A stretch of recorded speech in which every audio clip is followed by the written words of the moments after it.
to LOA Today. I'm Walt Thiessen. With me today is longtime listener, poet laureate, and Taya master Anne-Marie Young. This is your Daily Dose of Happy. We are so happy you decided to join us today.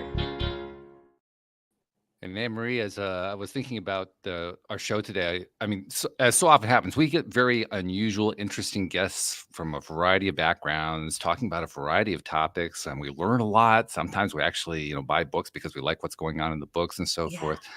This week is no exception, because we're going to be talking with somebody who describes herself as an erotic entrepreneur. That alone just kind of gets the mind going, right? Kind of makes you wonder, like, okay, where is this going? Yeah, it is intriguing, right? Well, we're going to find out exactly how intriguing in just a moment, because we're going to get the story directly from her. Her name is Annie Temple. And Annie, first of all, hi, welcome to the program. How you doing? Thank you for having me. Glad to have you here. We're excited to have you, especially since we're about to learn how on earth you became the erotic entrepreneur. That's not exactly a common title these days. I know. I haven't heard it very much, but when I was trying to come up with a title for my business Bible, it didn't seem right to refer to everyone in the adult entertainment industry as sex workers. And I thought erotic entrepreneurs really kind of covers the whole spectrum, because we work in so many different areas of the industry that you can't really describe it perfectly with the word sex worker. Okay. So we've heard that exactly from the expert's mouth, but you got to tell us, how did all of this come about? Well, when I was 23 years old, I was struggling financially, working at a leather jacket a leather jacket shop as a salesperson, and I wasn't making ends meet, and I hated my job. As I think a lot of women can relate, it can be difficult to find work when you're young and you don't have skills yet or education yet, and you're stuck in these minimum wage jobs where you don't get treated very well, and if you're really struggling, it can be difficult to break out of that. And at the time, I was a small town girl in a big city, and I tried to get waitressing jobs because I had waitressed in my small town, but the places that I was applying at were looking for someone with a lot more experience. So I just kept getting turned down. And so I was, forced to try to get by on this retail wage. And so I decided to try something different. One of my friends was working as an exotic dancer, which you may understand better as stripper or striptease artist. And she suggested to me that I try working even just one day a week doing that, because I could make over $100 that one day a week. And this was in 1997. So $100 in a day was huge for me back then. And I considered that, but I became so unhappy at my job that I decided I really need to just try it, just give it a shot. So I went out one night and I phoned an agent and I went to a strip club and I worked my first night as an exotic dancer. And in 3.5 hours, I made the same amount of money that I made in 2 weeks at my leather jacket job. Wow. Yes, I know, right? So the next morning, I didn't go to work. I phoned in and I said, I wonder why. Exactly. I took my 2 roommates at the time out for breakfast, and I called from a payphone on the way because we didn't have cell phones back then. And I said, I'm not coming into work today or ever. And that started me on my erotic entrepreneur journey. But now, I have to ask you 2 things, because 2 questions immediately come to mind. The first question that comes to mind is, no one would ever want to see me in a strip club anyway, but assuming that I even considered something like that, I'm not even sure I could bring myself to do that. How did that mental process work for you? One thing about me that I've realized is a little bit different from a lot of people is that I love to take risks, and I love excitement, and I love adventure. And I also won't settle. I will never settle. And so in that situation, I didn't want to settle for being poor and struggling financially. And this was an exciting adventurous opportunity. It scared me. It scared me so much. But anything that ever scared me when I was growing up made me want to confront it. Wow. And so even as a young child, I grew up in a, poor and a rough neighborhood and got in a lot of fights and stuff. I'm only 5 feet tall now, and I was always the littlest then, but people were still scared of me. Ah. So you had a lot of confidence is what it sounds like. I think I just was, I've heard, actually, I just recently read a book by Curtis Jackson, 50 Cent.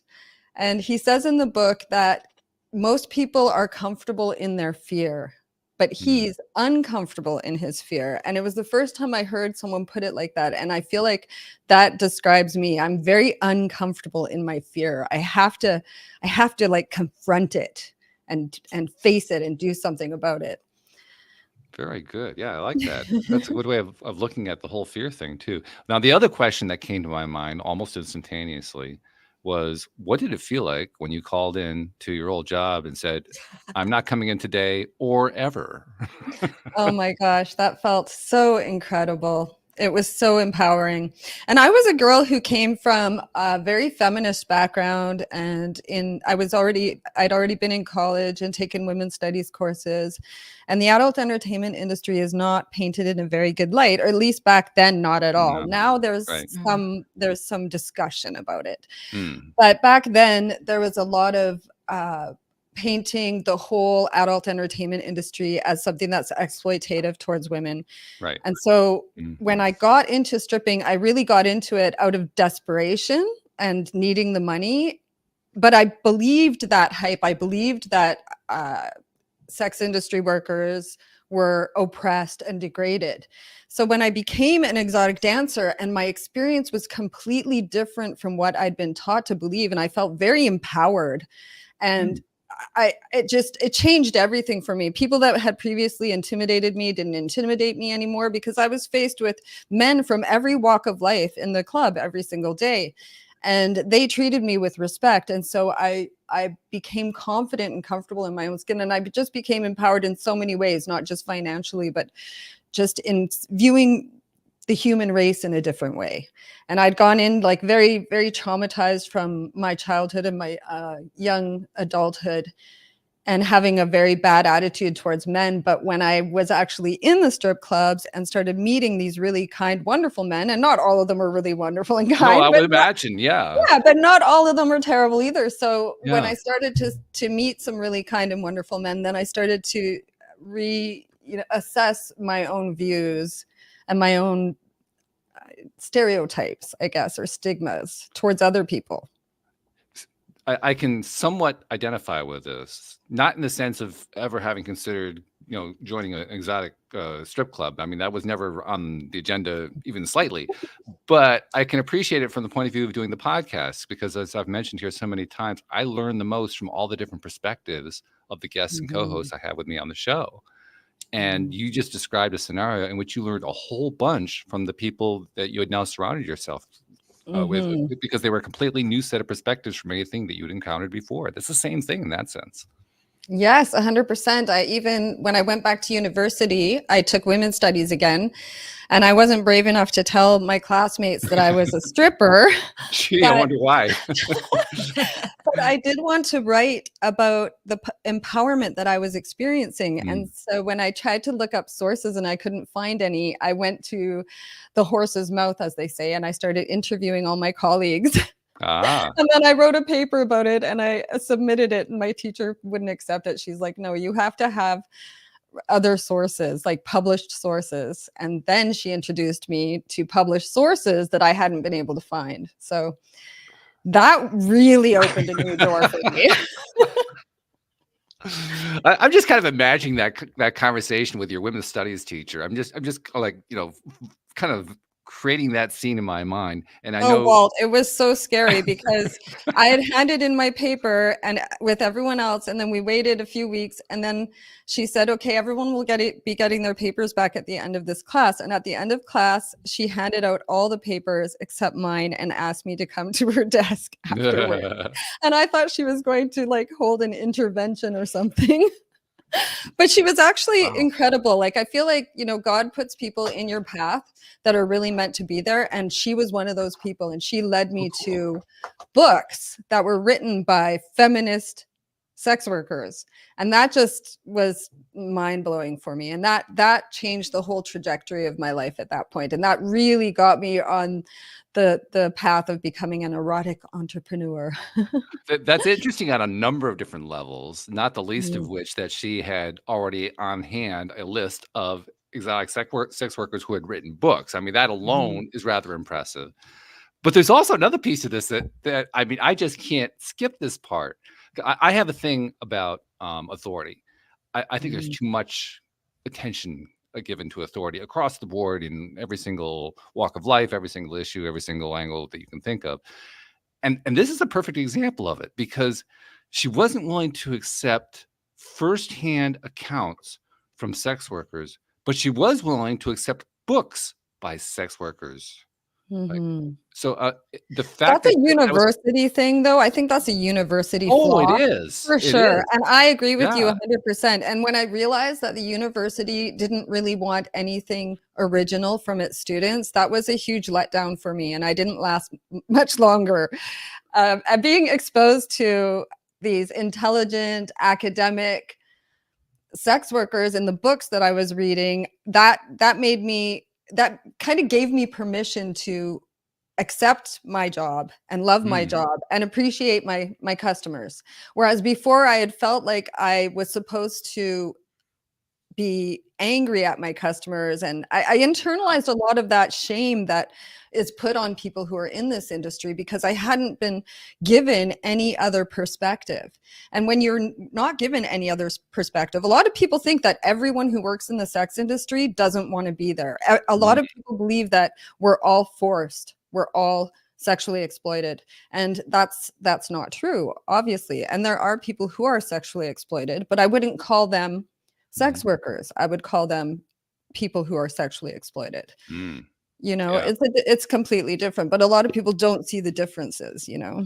I can't honestly say you're the first exotic dancer we've had on the show. The first one was a male exotic dancer that we had on about 2 years ago, something like that, which was a very interesting Okay. conversation, and he said very much the same kind of thing you just said, that, Mhm. the perception and the reality are quite different from each other. So Yes. so you're reinforcing an old theme that hasn't been revisited in quite some time here on the show, but you're revisiting that same theme in the same way.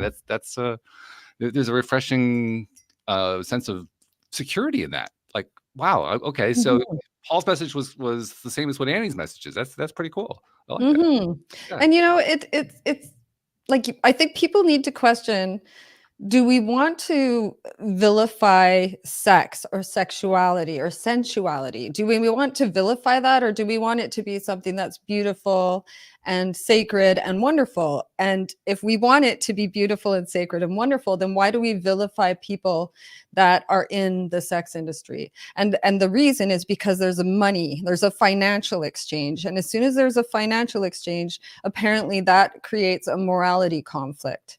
And that's unfortunate because people trade every kind of service you can imagine for money. And so why do we draw the line at something that a lot of people wouldn't have access to if it wasn't out there to purchase?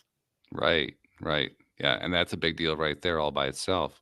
The Mhm, fact that we do vilify it is in and of itself, it's fascinating. mhm. We vilify a number of things that have money attached to them. For Yeah. instance, I'll often see people posting they're spammers, but they're posting their spam messages, and the spam messages start off with, "I know it's wrong to be self-promoting, but," and then they promote themselves. What? That's true. But nevertheless, I mean, it's kind of, that's got its own issues, but it's true. I mean, that And then actually in is my happening. industry, we have something called the whorearchy. It's like a Okay. hierarchy, but nobody wants to be a whore because there's something called the whore stigma, and a whore is the lowest you can be. And so in the adult entertainment industry, we have people struggling to differentiate themselves from the lowest whore, for instance. But then you'll have within those ranges. So for instance, in the exotic dance industry, you'll have private dancers versus stage dancers.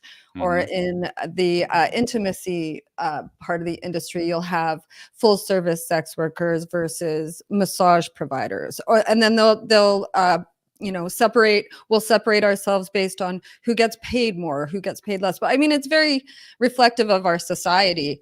But a lot of people don't realize that even we internalize that whore stigma, that perception, and then we create these hierarchies within our industry. And it's unfortunate. And it's nice when we can realize that everyone deserves respect, kindness, and dignity, regardless of where they are on the whore spectrum or in society anyway, Any other spectrum for that matter. Yeah. I apologize for using that word so much. It's not one we use very often around here.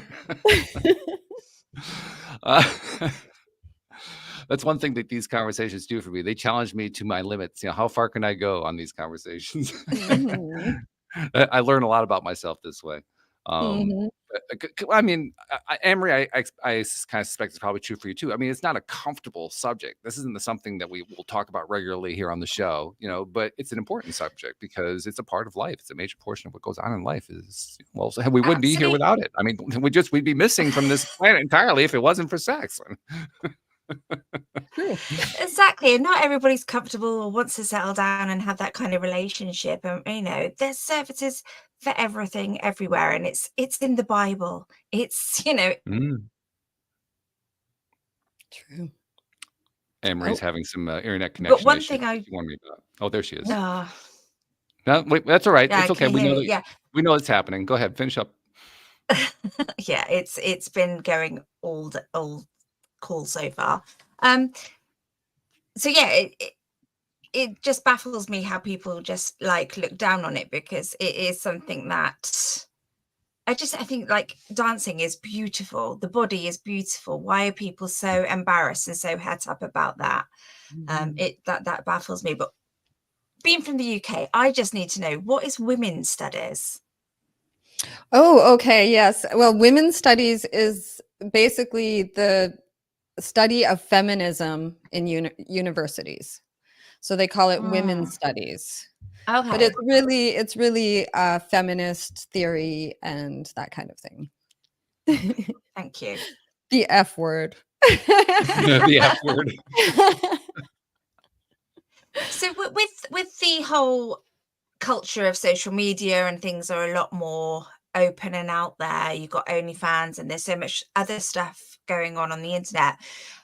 Has that changed perception, have you found? And has that made people feel stronger and more proud and less judgmental about it? That's a very interesting question. And I think that you have totally hit the nail on the head. In some ways, the adult entertainment industry has gone mainstream because of OnlyFans and the internet, and how people can find almost anything at their fingertips. As a mother, I don't agree with that at all. I don't feel that my children should be able to go online and search porn and just find it easily. But as someone who also believes very strongly in freedom of speech, I can't see how that can really be policed. That's the issue. Our government in Canada is coming out with ideas like facial recognition technology to determine if the customers coming to the site have a face that is the right age. But we know that facial recognition technology is very, very, faulty. And so a lot of people, will be, anyway, I don't agree with that either. That to me is like the police going out into the street and collecting the DNA of all the street-based sex workers, just so they know who it was that died if they get murdered. To me, that's not the correct way to go about this. The correct way to go about this is to make sure that the people coming onto the platform have ID, and that there's a paywall, and you have to maybe prove your ID to get behind that paywall or something like that. And I do believe in that. And I'm on OnlyFans, and I have a page that you can't see anything unless you subscribe, and you can't subscribe unless you're an adult. So I I really believe in that. I don't think, as much as I like being able to find porn free online, don't get me wrong, I do feel like as a mother that makes my job a lot harder. So, and the only thing I can really do is I just tell my kids, if you see something and you want to talk about it or you have questions, come to me and ask me. And then I try to be very open and honest. And my youngest right now is 12. So she comes home from school and asks me some very interesting questions like, Mom, what is cum? Or, you know, Mom, what's a blowjob? And she's hearing these things at school. So we know that the elementary school kids are going online and looking at porn. You know what I mean? But yeah, I'm pretty sure that the elementary school kids were knowing about this before the internet. So, I mean, well, I know I did. If you remember yourself from that age, right? It just wasn't as easy to get. It wasn't as easy. This is true. Yeah, like now I could like search up and see a bunch of naked men, whereas when I was younger, I would need to go to Wreck Beach to see that. Yep. Very true. It's also one of those things that is, I mean, you mentioned the facial recognition, and it's one of those things that when you were describing that, I was thinking that whoever is proposing that within the Canadian government has very little understanding of the IT industry. And the reason I say that is because, first of all, the people in our culture who pick up on computers the quickest are the young. So essentially, they're trying to stay ahead of the ability of the young to be able to handle new technology as it comes along. And what does that new technology include? It's where the facial recognition comes from, AI. And it's getting to the point very, very quickly now where the young people are going to be the first ones experimenting the most with, how do I change my look through AI? So now you have to have software. Starts to get really, really problematic and expensive to build, software that can overcome the ability of the child to put up a fake face. Good luck. Like you're referring to like deep fakes, for instance, right? Yeah, right. Absolutely. I know. It's just crazy. It's terrifying, actually. Not to laugh at what's terrifying, but it is kind of terrifying. And I don't think the politicians realize just how much deep fake is a threat to them. No doubt. Yeah, because they're the ones who are going to be deep faked the most. Yes. That's true. Ahead of everybody else, right? Yes, absolutely. So when they start writing the legislation, they have to keep thinking about, well, how is this going to affect my political career? And that's such a funny thing to say too, because historically, like I've been a sex worker activist for over 20 years. And it's so funny because every time someone really goes after sex workers, a politician really goes after them, it's crazy how many times that person will later come out in the news and they've been visiting sex workers. Oh, and they're right into it, and it's a part of their life, and it's like they're trying to deflect or something, and it's just so hypocritical though at the same time. I call it the Donald Trump syndrome. And the reason I call it the Donald Trump syndrome is that anytime Donald Trump is about to be accused of something, he accuses his opponents of it first. That makes it okay. Was not aware of that, but I could see. Yeah, I could see him That's his doing pattern. that. That's what he does routinely. It doesn't matter what it is. As soon as he knows he's going to be accused of something, he accuses his opponent of it. He just deflects. It's a way of deflecting, yeah. Because if his opponent is guilty of it, then it doesn't really matter whether he's guilty of it. At least that's his perception of it. And that perception actually does play out. I mean, his supporters certainly have no trouble with that idea. You know.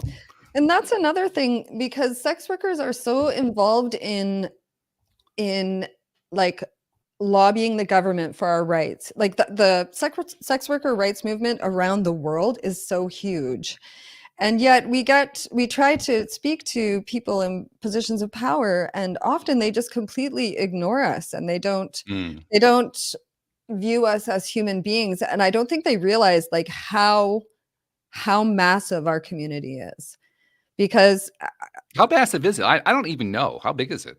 I mean, the numbers are hard to really figure out, right? But if you think about how many, like if you go onto classified sites, or if you go onto like some of the social media sites that really cater to the adult entertainment industry, I mean, there's just thousands and thousands and thousands from everywhere. Wow. But then you think about the ones that are hiding what they're doing and only Mm. doing it on the side, because Hmm. there's a lot of sex workers out there who are disabled, or they have a regular full-time job or whatever they're doing normally, and then they privately do sex work on the side because they can't make ends meet otherwise. And so there's this whole hidden population of adult entertainers as well. And I like to use adult entertainer, that word, more because I think people automatically stigmatize sex workers because the word sex, even my kids have trouble saying the word sex. Like, Really? That's interesting. yeah, I know my kids. That's really interesting. I know. So I've had to like really like talk to them, and I'm the kind of mom that I try to normalize it enough that they feel comfortable to talk to me about anything, Hmm. because I think that our friendship is the most important thing. And Sure. and as Anne Marie was saying about mainstreaming the adult entertainment industry with OnlyFans and that kind of thing, that was one of the first things I felt comfortable telling my kids that I was doing, was online content, because it is more socially acceptable. Hmm. You know? Yep. Yeah, and that's true. The more that something becomes more mainstream, the easier it is to discuss it. Easier it is to bring it into any kind of conversation. To just make it part of everyday life. So Mhm. and uh, what was OnlyFans? OnlyFans certainly has done that. The internet in general has done that. A lot of Mhm. things that contributed to that. But I mean, I'm just thinking about the fact that here I am having a conversation with you and Anne Marie about a topic that if I had, now I've been doing the podcast for 11 years, but if I had started this podcast, say 25 years ago, this would have been a really dangerous topic. Now it's Mm. like nothing by Yes. comparison. But 25 years ago, this would have been a very risky topic to do. Definitely. And about 20 years ago was probably when I started coming out in the media. And back Mm, then, they wouldn't even call sex workers, that they were prostitutes, even though a lot of mm, people were asking for the language to be changed. Now, the language is very socially acceptable. Sex worker is the language that most journalists use. But 20 years ago, not at all. And I remember when I was coming out in the media and doing events and that kind of thing 20 years ago, people would write letters, like angry letters, trying to say that I'm legitimizing a career that shouldn't be legitimized, et cetera, et mm, cetera. But mhm. what was so surprising, in fact, almost 20 years ago exactly, oh no, it wasn't. It was 2007, so not quite. But in 2007, I coordinated an event called, it's a stripathon, which means you take off your clothes. Everybody donates their shows. All the strippers donate their shows. And then we raise money for some kind of cause. Oh, okay. We had we were doing a yearly event called Exotic Dancers for Cancer. And the year before, we had found a cancer organization that was willing to accept our donation. And we'd had trouble finding one because they didn't Yeah, want to be associated with us. yeah, So the yeah. year before, a major organization had accepted our donation, and we were so excited. So this new year came, we were like, we're going to go to that, we're going to give it to them again. And so I sent them a letter because I was coordinating the event, and I'm like, yeah, we want to give you our donation again. And they didn't answer me. And then Oh, weeks went by, and we had the entire event planned, and we were just, weeks away from it. And all we had to do was start promoting, put out our posters, send out our press release, all of that. And we just needed to make sure that they were going to be our organization. And I received a letter back from them saying that they were sorry, but major donors didn't support them having connection with exploited exotic dancers, and they wouldn't be accepting our donation, and they hoped we understood. So we were disappointed, but we were also used to being, you know, refused. and so yeah. and I didn't want to phone around and send out some more heartfelt letters trying to find an organization that would take our money. So what I did instead, because I'd gone to college and learned how to write press releases and all that kind of stuff. And I was a marketing manager in my square life part-time. And I wrote a press release saying strippers looking for charity to accept their donation. Uh-huh. And I became famous overnight. Like, the whole world was interested in this subject, and the letters so every local newspaper picked me up, all the national newspapers picked me up, blogs and news stations around the world picked it up. Wow. It was insane. And what we were so shocked about was the amount of letters to the editor that poured in supporting us. And what Supporting we it. realized Wow. was supporting us. And what we realized is that society isn't as judgmental as societal norms would make you believe, you Yeah. know? Very Oh, some of interesting. us were like in tears. We were, some of my colleagues were like in tears. They were just so moved that people were supporting us and acknowledging that we could make a choice to do this work and that we weren't forced into it, et cetera, you know? It's almost like you gave people an opportunity to speak on something that they never had the opportunity to speak on before. And they all could still hide, because in this industry, Yeah, right. people don't want to show their face. And so by Right. me being willing to show my face and going back and saying, what do you want me to say? I wouldn't say that I was speaking on behalf of everyone, because there were definitely times when I said things that my colleagues in my community weren't impressed with. But we each come into every situation as an individual, and I can't possibly speak for everyone, Sure. so I only claim to speak for myself. It's always a wise practice. I don't care what topic you're talking about, but I could see, especially with this one, that would be a particularly wise practice. Yeah, that makes a lot of sense, because this is a very individualistic kind of topic, kind of issue, if you will. So yeah, I was just kind of musing. It was probably, I mean, I was thinking back to the question I asked early on about how, I couldn't really imagine myself going up on stage. Not that anybody would want to watch me, but going up on stage and doing a strip. The thing I can imagine even less is coming out as a spokesman for what I'm trying to do, let alone for anybody else trying to do in that industry, trying to find somebody, some organization willing to accept donations. That to me would be like 1,000 times harder than just going into the club and stripping off. And that alone would be hard. No, I don't think I could do that one. But the second one, like, no way, you're not getting me anywhere near that. Yeah, the first time I took my clothes off in the strip club, I asked myself, am I going to freak out? Am I going to go running off stage? Am I going to be able to do this? And I was so surprised how much easier it was than I expected it to be. But being in the media, for me, that was something that felt like a calling, honestly. Wow. I just never felt like I could keep my mouth shut about the things I believe in. And that's gotten me into trouble a lot of times, but I can't help who I am. Well, who you are serves you. I mean, in this role that you're playing, it serves you tremendously, because I asked myself, how could I bring myself to do that? And I can't come up with a way to do that. I think you just came up with the way you do it by saying, I can't do it any other way. Yeah, it's so true. Wow. I'm sure my kids sometimes wish I would shut up when I'm talking about this or anything else I have an opinion about. But the good thing that I can at least say about myself, that although I am opinionated and loud about it, I am also open-minded, and I'm the type of person that I can change my mind if someone can convince me. And my kids have taken advantage of that. Yeah, once they figure out that they have an angle, they'll always push that angle. This is true. It doesn't matter what the angle is. Yeah. Emery, you kind of had another connection issue, but you got back in. So we're really glad that you're back in. Oh, me too. For joining us. I don't know how much of that conversation you caught. I imagine you missed some of it. I'm not sure how much of it you caught.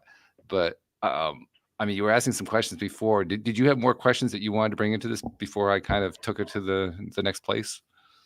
I think what I want to know about is your tenaciousness and how you help other people with fighting that fear and working through it, because whatever industry, that's a skill. Yeah, the fearlessness, or the ability to at least face my fear and push through it, was something I think as I already said, came from childhood, and having just a poor upbringing and growing up in a rough neighborhood, and having family members that didn't expect anything less, but what really changed me and made me become a better person, because all of that's fine. I was fearless. I could face anything, but I also had a chip on my shoulder. I had a lot of anger. I didn't communicate very well in relationships. I was a hothead. I did a lot of blaming and self-pitying, and that changed when I was pregnant with my son, my second child, and I was in a bookstore. And I was looking for a book to send my cousin who was in jail. And I was picking up self-help books. And I picked up this one book and I opened it up. Oh, this looked pretty good. Thought, I'll purchase this. And I went home and I was going to send it to him. But first I wanted to read a little more. I don't know if you guys are bookworms like me, but anyway, so I started reading a little bit of the book and I couldn't put it down. So I went back to the bookstore and I bought 3 more copies to give out to my cousin and my brother and another person that I felt at the time could really use that book. And the book was called There's a Spiritual Solution for Every Problem by Wayne Dyer. Oh my goodness. Wow. Yes. And that book just completely changed me. And it changed me at a perfect time because it was right before I became very sick suddenly. I had a reaction to a pharmaceutical that started years and years of autoimmune issues and led to surgeries and losing my large intestine and all kinds of things. Ooh. And I think if I hadn't had that book at that time, and that's why I say God puts your guides in your path when you need them the most. And Wayne Dyer helped me to get through those initial experiences of becoming suddenly disabled and losing everything. And then because that was a personal development situation, of course, of reading this book and becoming a better person, then I started to look at other self-help books, and then I went off, and then I went right into the whole personal development thing. And I believe in something, I call it daily study and motivational buddies. And my daily study is that for at least 10 minutes to a half hour a day, I listen to some kind of ebook, audiobook, or podcast, or something like your guys' podcast that's uplifting, and that I feel like I'm getting something out of or learning something. And then I also surround myself with people who motivate me and not people who drag me down, which I think, you hear that a lot, especially in personal development circles. A big part of being able to level up is to not allow other people to bring you down. So, right. What does bring you up? So I don't know if I answered your question, but becoming more aware of myself and my thinking and learning how to stop and think. Like in Stoicism, they say humans are like animals in the way that we react. We have an immediate instinctual reaction to whatever situation we might find threatening or whatever situation is happening in that moment. Mm-hmm. But humans are different from animals because we have the ability to rationalize and to stop and to think this through and to choose a different reaction or choose a different way of dealing with whatever situation has come up for us. So if there's 5 people and they're all on a boat that, it looks like it might sink, well, all 5 of them are going to be in fear, but the Stoic will be the one that isn't running around screaming, because they stopped themselves before they got to that point. And so I tried, like, for me, the biggest thing that I try, and I put this in my books, and I do this with my children and people who come to me for coaching or when I'm speaking, and I try to say the only thing that we can control in our whole entire existence, there's only one thing that each of us can control, and that's what we think about. And people say, I can't control it, it just comes. Yeah, that's because you haven't practiced yet. But once you start practicing, you find you can control it and you can change it. And when I catch myself saying things like, oh, well, that was dumb, I say, no, it wasn't. I'm the best. And like if I had a parrot, I would teach it to say, you're so awesome. Yeah, absolutely. There was a story. I'm a Miami Dolphins football fan, and there's a story that came out over the past week about the coach, who's a very unusual coach. He's one of the most unusual coaches in all of NFL history, for a number of different reasons. But he did a production interview, meaning off-film interview, with a number of sports writers who were all kind of grouped together from some of the major networks in preparation for when they played the Kansas City Chiefs in Germany a week ago Sunday. And what came out of that meeting was a story told by one of the presenters, actually the guy who is who was the play-by-play announcer for that game and for the game this past weekend. And in that story, he talks about how Mike McDaniel, the coach, is sharing about answering the question about how he ended up providing the kind of support to the team's quarterback that the player really needed, because he'd been through some pretty rough times before McDaniel had taken over as coach. And the way McDaniel told the story, he said basically he himself had been brought up as an only child, and his mom had repeatedly told him as he was growing up that he was the most important person in the world, that he could do anything, that he was amazing, that he was unique, that he was about to play this incredible role in his life that she didn't even know what it was going to be, but he knew. He said in that interview he knew he was going to be an NFL coach from age 4. So you can see how early he set that. But anyway, he's telling this story, and he's telling it in the context of what has gone on with his quarterback. And anybody who knows the NFL knows the whole Tua Tagovailoa story has been a really crazy story. It's been amazing and kind of terrifying what the guy has gone through. But McDaniel basically built him up, and he built him up the same way that his mom built him up. One of the sports writers who was there is a former WNBA basketball player named Stacey Dales. And at one point during the interview, she says, "Coach, you're making me cry," because of how he was telling this heartwarming connection that he had with his mom, and how his mom just kept building him up and so forth. And after the interview was over, the crew that had interviewed him were traveling back to their hotel together. And Stacey said to Rich Eisen, the guy who was telling the story, she said, "I never had a coach like him. If I had a coach like him, I would have run through a wall for him."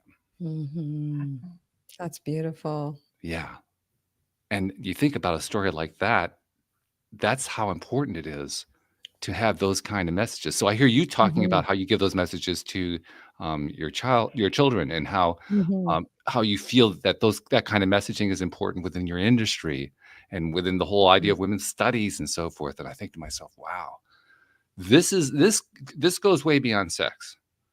What we're talking about here is about how do you treat people? How are you there for people? How do you support people? Yes. I mean, and that's part of why I think people really undervalue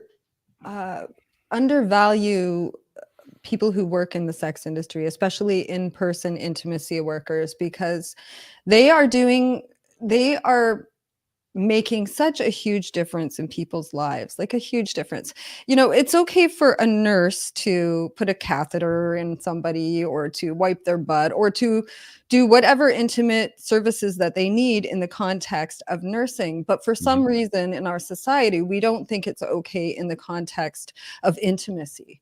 And I feel like that's really sad, because I feel like a lot of people, it's all that's missing from their life. It's the one major ingredient. And especially today in our really connected world, people are lacking intimacy, and they're craving it, even just to have someone's hand on their skin, or a hug, or someone like look them in the eyes and find them interesting and want to hear what they have to say. And that's one of my superpowers, is that when I meet people, I've always been able to see the good in them. And I think part of that is growing up in, a rough neighborhood, and having family members and friends that a lot of society would demonize. And these were the people that I loved.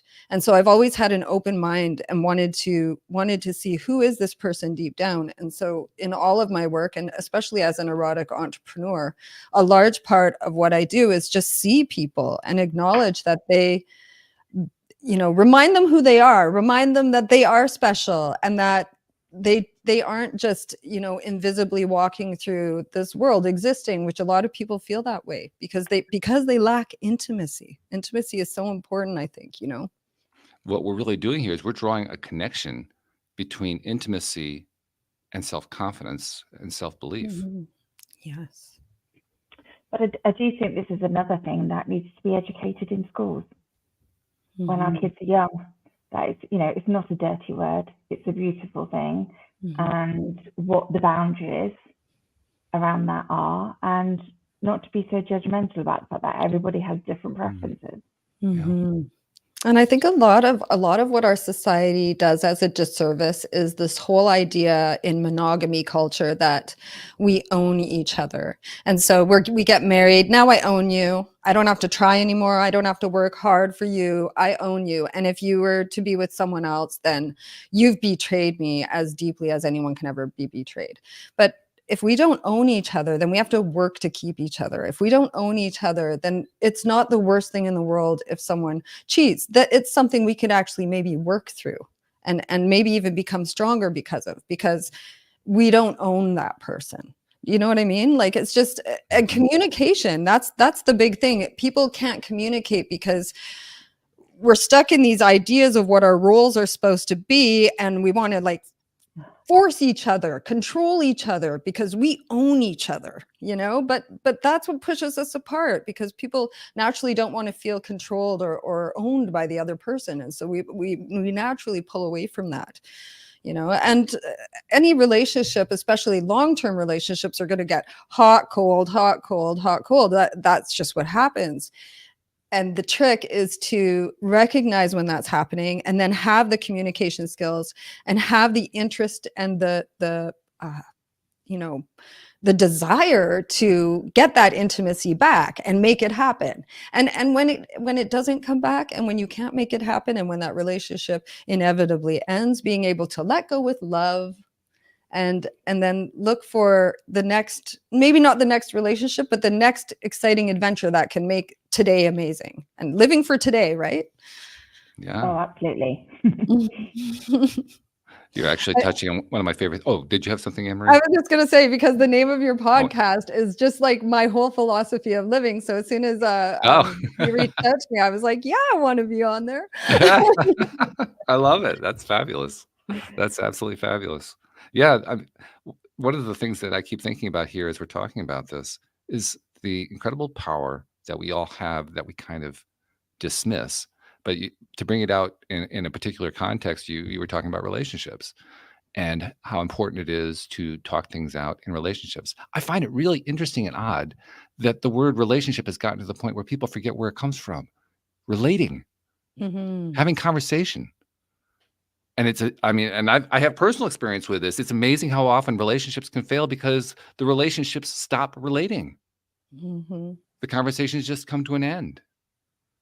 It's so true because It's we amazing. begin to, excuse me, sorry about that. We begin to We begin to take our partners for granted because they're there every day and we're used to them and they're not as interesting anymore or as funny anymore because we know all their jokes and we know all their stories and they're busy working and we're busy working and there's no like excitement there anymore. And so then when someone outside the relationship pays attention to us, then all of a sudden, there's those feelings of excitement that you don't get anymore and it makes you feel attractive and it makes you feel desirable. And I think that's what can draw people into these infidelities that they maybe wouldn't have been involved in if they had a stronger, more consistent connection with their partner.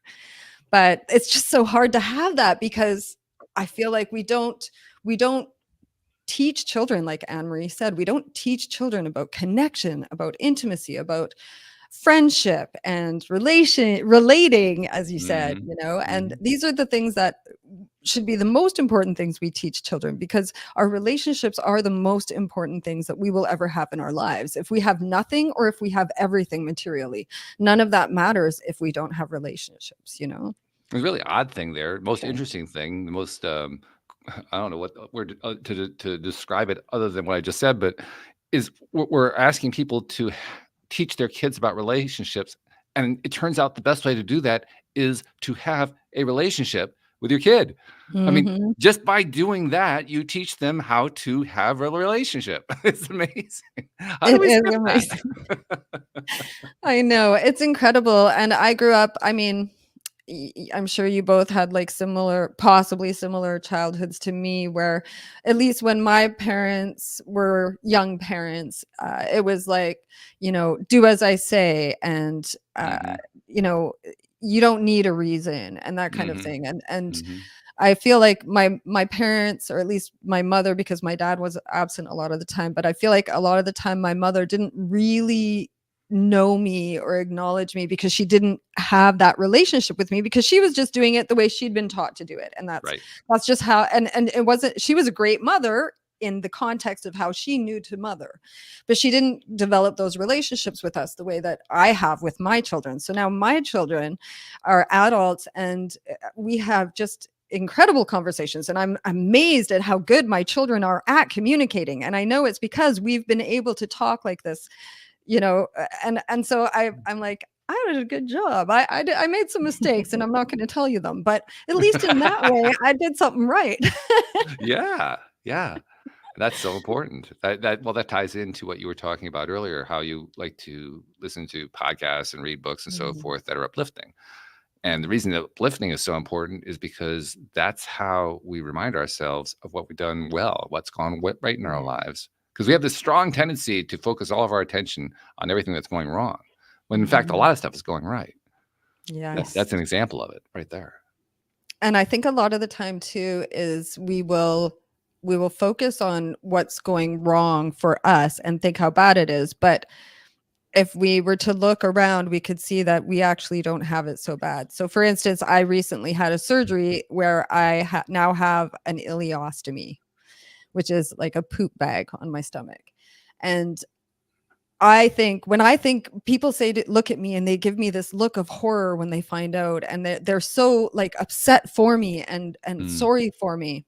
And I don't feel sorry for myself, because I think how lucky I am, number one, that I now have a better quality of life. But also, I look at like mothers with babies who have ileostomies, and I mm. think, I'm glad I have one and I don't have a baby with one. Or when I was really Ah, sick and I was in the hospital, I used to think, I'm glad it's me and not one of my children, mm. because I could always see that there could be a way that this could be worse.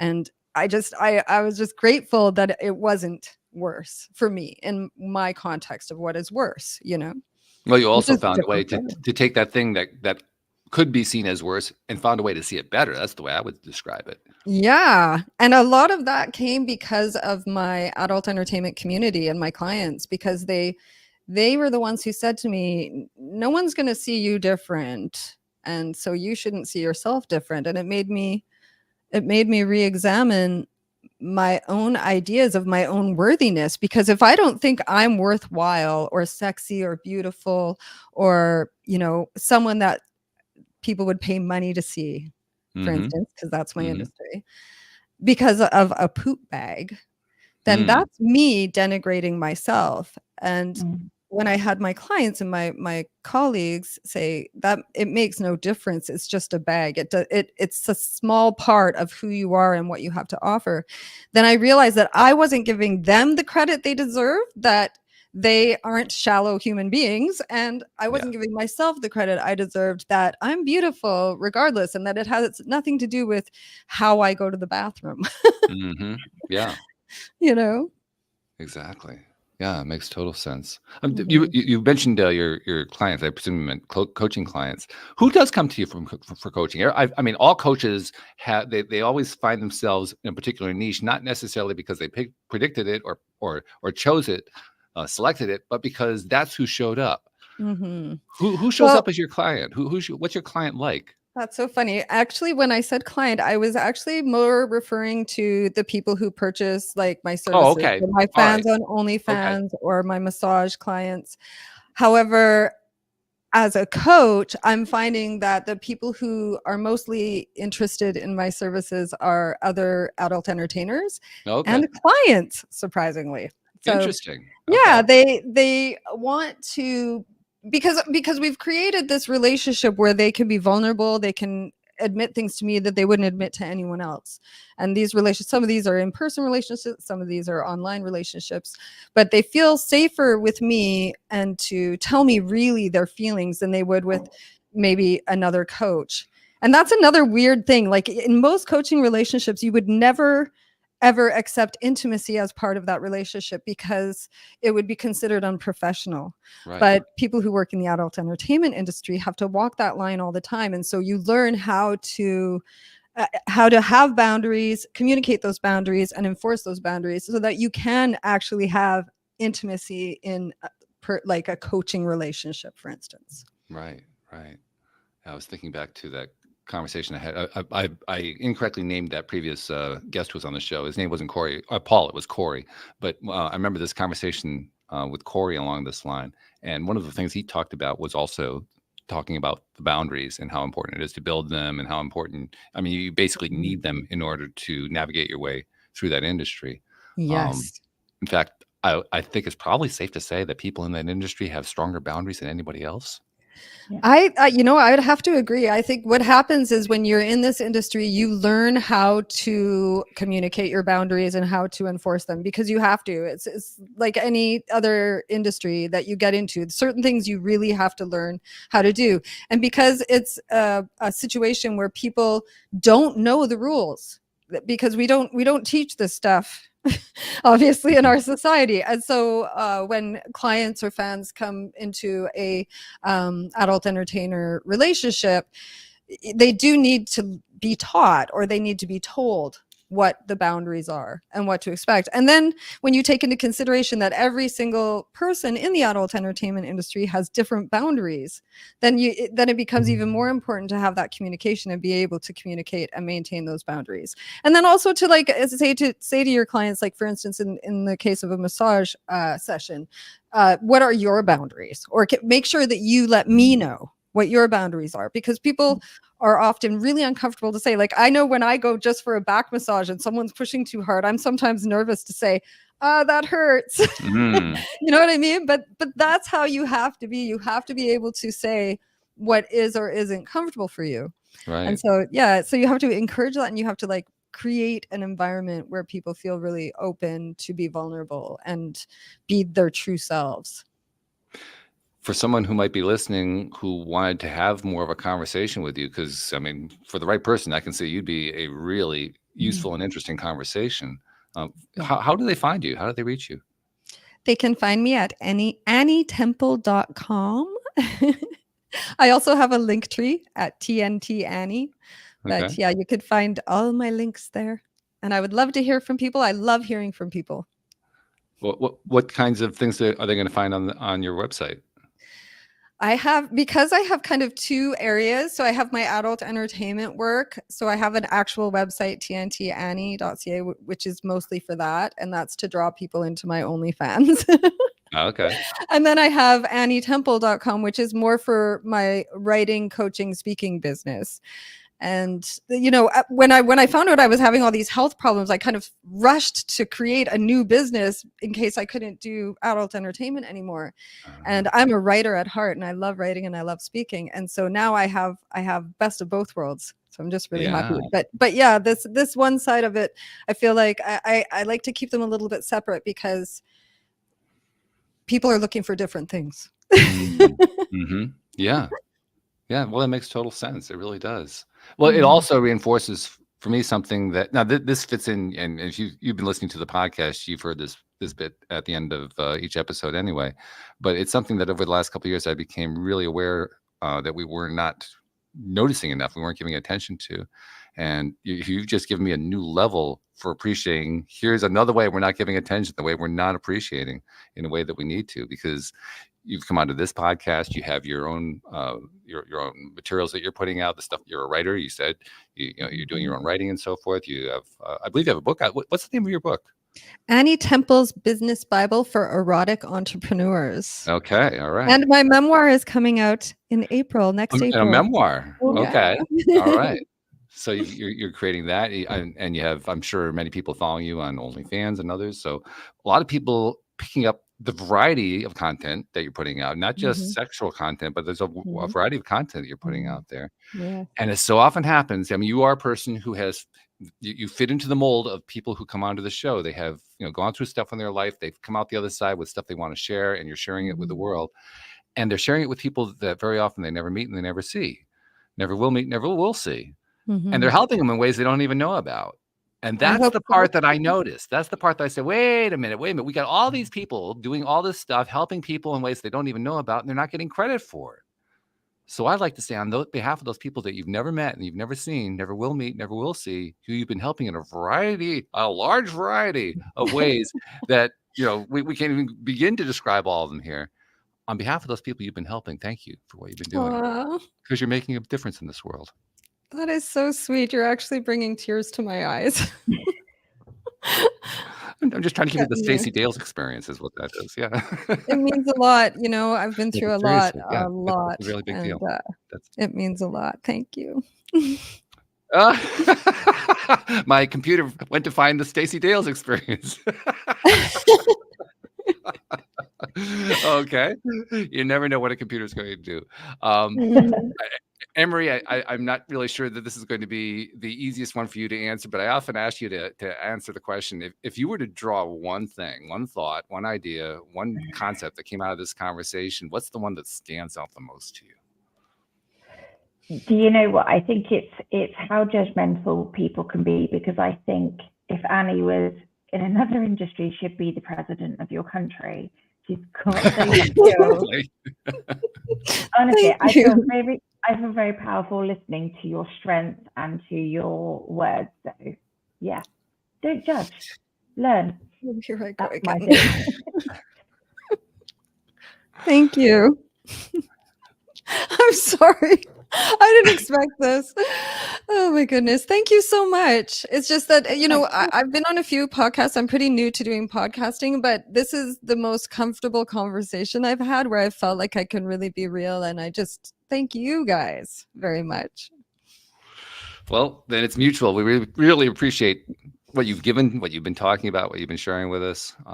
Wow. Just once again, my mind is blown. I learned so much from all the guests who come onto this program and the co-hosts who come onto this program, because I keep getting new perspectives I've never even considered before. Today is another one of those. It's like, okay, brain expanded a little bit further than it was just yesterday, all because of that. So yeah, thank you so much for joining us today, Annie. We really do appreciate it.